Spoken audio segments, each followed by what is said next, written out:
Hello friends, in this video I'll show you the gaming performance of the Vivo X50 Pro. So let's start with the graphics settings. Let's tap here. Now go in the audio and graphics. Here you can see in the graphic quality we have low, medium, high and very high options. And in frame rates, low, medium, high, very high and max options. We will play on low graphics and max frame rate. So you will get 60 FPS from this phone. Now let's start the game.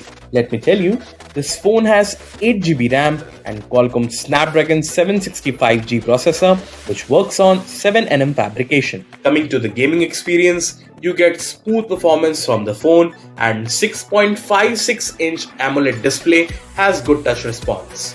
During the long gaming sessions, you get a stable frame rate and good graphics details. So all in all, the gaming performance of the Vivo X50 Pro is up to the mark and you will enjoy your gaming on this device.